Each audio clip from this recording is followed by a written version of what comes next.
اعلان شدن سال 2018 سال رشد سیاحی و هنرهای مردمی در حیات ساکنی ناحیه واسه شریف ظریفов سال خاطرمان مانده فراموش نخواهد گشت.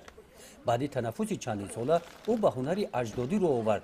گذشتگان شریف در ساختن زین و افزارها برای اسب در منطقه کلاب هنرمندانی نامدار بودند. شریف که از نسل هنرمندان است اکنون به قراری آمد که هنر اجدادی را ادامه می‌دهد.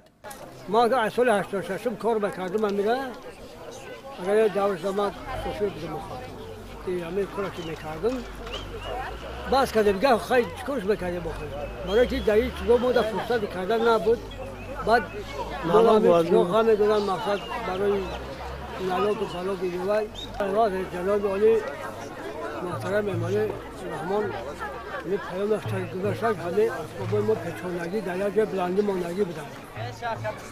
البته که همه پیامش ندیدیم ما هم احسای نو احیا کردیم. این مقصد که فرزندان پرسن که همه چی بود در وقت او فهمان که پدرها با چی بودن همه خیلی استاد بودن. نایسا با همه کار مقصد با بیشتر همه با ساگه زندگی و پیش بودن. در جماعت دهاتی به نام خدای رجب فی ناحیه واسه به مانند شریف شغل اکثر ساکنان هنرمندی است. اوستا رجب از دهه عثمان بیکه طبق می‌تراشد. در خانه شغلش همین است. برای تنفس کردیم که همین کاری وازمین بود، نالوگش وازمین بود. ما زود نمی‌راشیم میش کردیم مثال همه رفتیم سودا نالوگ میش خیلی وازمین بود.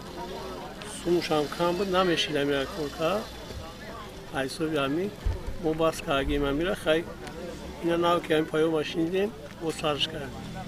شریف و اوستا رجب و دیگر هنرمندان را بخشیده به سال رشد سیاحی و هنرهای مردمی جماعت دهاتی به نام خدای رجب به نمایش هنرهای مردمی دعوت کرد. این کورتاهای چکند شده و گلدوزی ها طعامهای ملی نمونه از کارهای هنرمندان از دهه‌های سر چشمه، پوشانی میانه و بالا، کوچه‌باغ، سامان، ناژمز، رحمانبردی، عثمان بیکه میباشند. در این نمایش ما شاهد آن گشتیم که زنان دهات به هنر نقش‌دوزی چکندوزی ذوق بلند دارند. اویله مشرف شریف و از دهه کوچه‌باغ شغل اویلوی‌شان که نقش‌دوزی میباشد با همین هنر در مقیاس جمهوری آنها را میشناسند. در این جماعت دهات نمایندگان مقامات اجرایی حکومت دولتی ناحیه نمایش هنرهای مردمی را تماشا کرده با کار دستی هنرمندان محلی بهای بلند دادند.